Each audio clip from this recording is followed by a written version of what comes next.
Well, good afternoon, everyone. How's everyone doing? Yay! My name is Sid Veracker, and I'm here on behalf of Patriot Majority USA as we continue our nationwide Stop the Greed Agenda bus tour.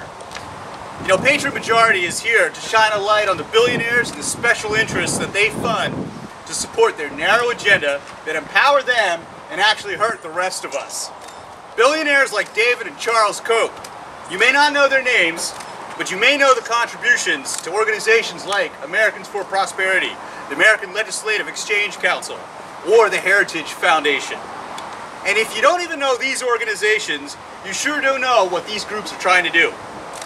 They're trying to stop education, public education, and pay for just support only for-profit education, privatize firefighting and other services that we all depend on. And as a matter of fact, they're trying to strip people of their right to vote. American Legislative Exchange Council, if you don't know, has sponsored 38 pieces of legislation across this country to stop people or to strip them of their rights to vote. Now, I'm not always the smartest guy in the room, but I have a question for you. Does that sound very American or patriotic to all of you? No. No, me either. And that's actually why we're here. We want you to join us in our effort to talk to your friends, talk to your family, talk to your neighbors about how the greed agenda is actually impacting all of us. In my opinion, they may have billions of dollars, but together we have millions of people. And that is what democracy is all about. So we urge everyone here in Portland to sign our petition, to join our effort, and check out our website, stopthegreedagenda.com, and be part of this solution. So I'm grateful to be here in the great city of Portland with two of our finest, and I'm going to turn it over right now to Bob Tackett, who's Executive Secretary Treasurer of Northwest Oregon Labor Council. Bob, it's all yours. Thanks, Sid. Thank you. So as Sid said, we know the Koch brothers, and they funded innocent-sounding special interest groups like Americans for Prosperity, who along with other like-minded anti-worker groups have pledged to spend at least $1 billion to try and buy this year's election. That's a problem. It removes everyone else's voices from the process and drowns out our concerns. But this national funding is only the tip of the iceberg. Here locally, we have our own millionaire who's funding anti-worker agendas, and that is Lauren Parks from Nevada. Mr. Parks is a millionaire businessman who bankrolls anti-worker issues and candidates in Oregon to influence our politics, our policies, by making checks and just mailing them in. He's used his fortune to become the single largest campaign donor in Oregon history, largely focusing on statewide ballot measures as a way to promote his conservative agenda in Oregon. And frankly, we can't keep up. Even if we pooled all our resources, we couldn't outspend this guy. This year, he's focusing on Clackamas County, where in the past year, he's contributed over $140,000 just in Clackamas County. In addition to Parks, much of the money flowing into Clackamas County is coming from a political action committee called the Oregon Transformation Project, which is controlled by two people, both Republicans.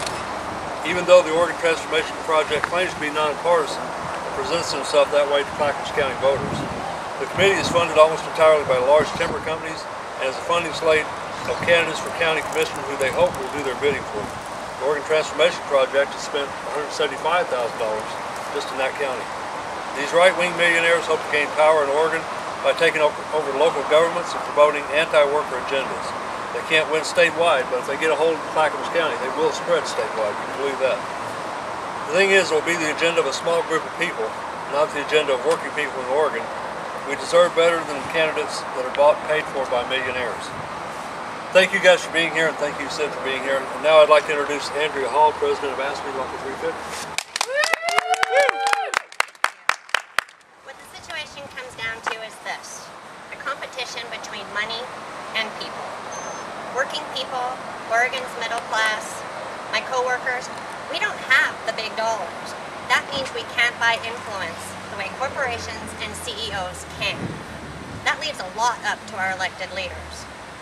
In an electoral environment where competition will have cash on hand, it's hard to convince policymakers that listening to what we all need is just as important as listening to the needs of their donors. Clackamas County has become the center of a lot of electoral activity this year. Our ballot measure last month, multiple swing legislative races, as well as hotly contested county elections. We have seen corporate money flow into our county. This is not an abstract concept. I work for Clackamas County. I know that our ability to provide services effectively depends on our elected leaders, and whether those leaders have their donors' bottom lines or the needs of the community and people in our county in mind when they make their decisions. I don't think Clackamas County wants a corporate agenda. We are made up of small towns, rural communities, and a few growing cities. I know our elected leaders want to be responsive to the people in those communities, and I hope that whoever is elected, they will be able to put our communities first, not corporations or corporate CEOs. I hope they won't be beholden to corporate interests that we as Oregonians, as union members, and that the Patriot Majority Stop the Greed campaign are all fighting against. This is about our future, and I know my county's future